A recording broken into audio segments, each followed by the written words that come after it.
Oi, oi, all right. Okay, so as Strokes guitarist Albert Hammond Jr. recently put out his fifth or maybe even sixth solo album at this point, and my album ranking of the Strokes was so popular, I thought I would do another ranking, but this time on all the various Strokes side bands. Every member of the band has had at least one project, either solo or as part of another band, and it's really fun to delve into them because they all to some degree sound like the Strokes. Like, you can certainly hear a little bit of the band's DNA, but you can also hear really strongly that particular member's specific skill set or taste come into play.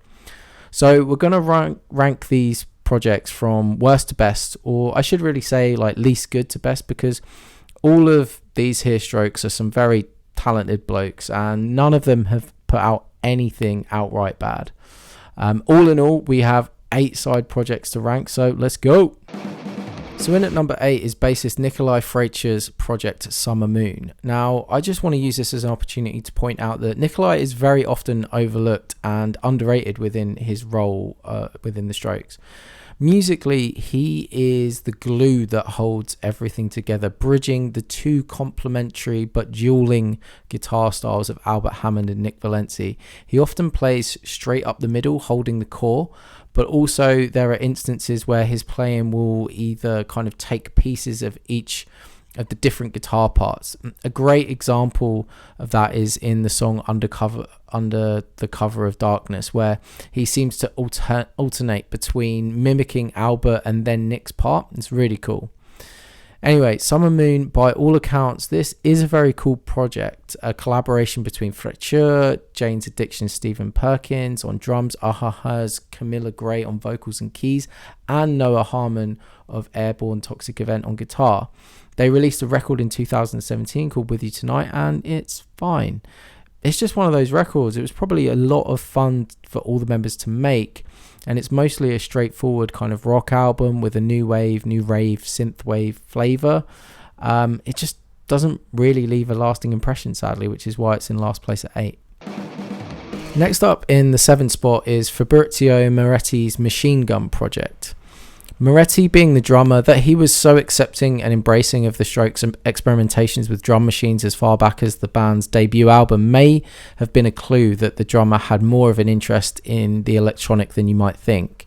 Machine Gun, actually Moretti's second extracurricular band, is deeply rooted in synth rock and new wave and actually has a really cool tone and aesthetic.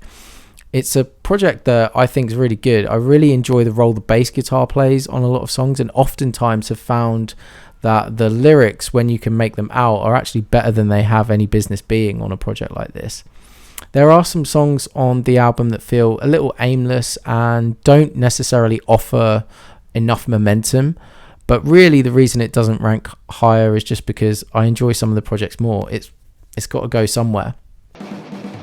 Back at number 6, we have Nikolai Fraizer with his project Nickel Eye.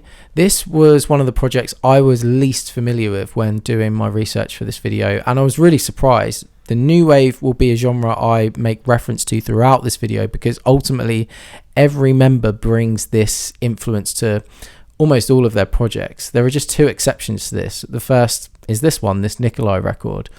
The one thing that will strike you when you listen to this is just how stripped back and raw it is, with only ever one guitar, bass, drum and vocal, and often the tracks use acoustic guitar, and it gives this record almost like a folk punk feel to it. But of course, being a member of the Strokes, this also leans towards a kind of Velvet Underground-y sort of vibe as well. The one thing that I would critique here is that whether it's taking influence from Lou Reed or just spending so much time with Julian Casablancas, Fraizer's vocals do come off as sounding like a bit of a pale imitation of the Strokes frontman at some point. At number 5, we have another fab project called Littlejoy. This is a collaboration between Moretti and Los Hermanos guitarist Rodrigo Amarante and a singer named Binky Shapiro. This is the one other project that completely dispenses with the new wave influence, and on first listen I was kind of tempted to write this off as a late 2000s kind of indie acoustic record, but actually there's a lot to like here. One of the characteristics I really enjoy is that on this project a few of the songs lean into that kind of Parisian vibe we've gotten on later Strokes albums like Call Me Back and Call It Fate, Call It Karma. Again, I find it funny how, intentional or not, singer Binky Shapiro really adopts a sort of Casablancas drawl on some of the tracks, especially Keep Me in Mind. However, I wonder if this is because many songs for these side projects originally started life as Strokes demos. Flying in at number 4, we have guitarist Nick Valenzi's only project, the power pop new wave band CRX. Whenever I think of the guitar in the Strokes, I'm reminded of the curious alchemy that Guns N' Roses achieved with their original lineup. You had the stylish but very precise riffing of Slash, but what gave them the edge over other hair metal acts of the day was the underlying swing of Izzy Stradlin. And I don't hear it mentioned, but I think you could make a comparison to a similar dynamic in the Strokes between Albert Hammond Jr. and Nick Valenzi. Hammond has that very tight driving riffs and rhythm, while Valenzi provides more of the ragged swing. What's interesting about CRX is that with Valenzi kind of going solo, he moves actually more towards of the precise riffing of Hammond. And in listing Queens of the Stone Age's Josh Homme on production for the first album, he was able to find a balance between the Stonesy swing and the Cars power pop precision. The first album, New Skin, is great if you're looking for some catchy fun rock. Their second album I actually really didn't like for a long time, just because it went in such a different direction, but over time I've come to like it, if still not as much as the first album. That album Peak went for a much more electronic sound, almost if you merged Fabrizio's Machine Gun project with the first CRX album. This is a really fun album though, or a fun band, and although the songs are often quite weightless and the lyrics are often actually quite bad, especially on the first record, it's a band I hope to see more from in the future because they are a lot of fun. Given his apathetic charisma and position as primary songwriter, it seemed almost predestined that frontman Julian Casablancas would end up going solo, especially after the band's 2006 album First Impressions of Earth. There were rumours circulating that they might break up altogether.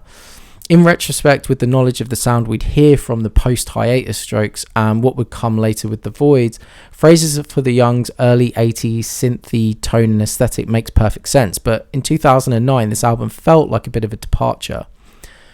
On one hand, Casablancas had never so openly taken aim at a pop hit as with songs like 11th Dimension, but on the second half we slip into some crazy combination of like old-timey honky-tonk mixed with malfunctioning robots like Ludlow Street.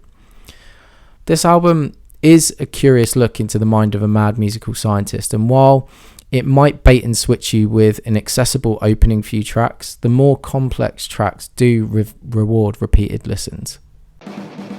At number 2, I'm putting the solo work of Mr. Albert Hammond Jr. Next to the Casablancas disaffected drawl, Hammond's highly strung guitar, wild hair and rapid fire downstrokes are an iconic part of the Strokes, and so much of the band's core DNA can be found in his now quite formidable body of work. Hammond actually was the first to put out a solo album with Yours to Keep in 2006, and for anyone that prefers the just straight up indie new wave rock of the Strokes over their more erratic, electronic and experimental later years, I would strongly recommend jumping into his work. This might sound like a diss, but I really don't mean it to. A lot of Hammond's tunes genuinely sound like Strokes demos, and while it's a shame we might not hear that weird X factor that a Casablancas contribution adds to a track, the songs are strong and crowd pleasing without it. While I might find his latest work a little bloated, the double album Melodies on Hiatus, it still has a number of great indie rock bangers, proving that Hammond always has a few in the tank. My favourite of his work is actually Francis Trouble. It's a punchy and dynamic album that I think is pretty instantly lovable, and you should definitely check that one out. That leaves us at number 1 with The Voids. It might seem like a cop-out that the project of the frontman of the band would end up in the top spot, but I think it's well deserved. I did debate whether or not to include Phrases for the Young under the Voids banner because sonically they definitely share a lot of DNA, but I do think what distinguishes this project is the input of multiple band members that seem to share Casablanca's penchant for the weird and experimental.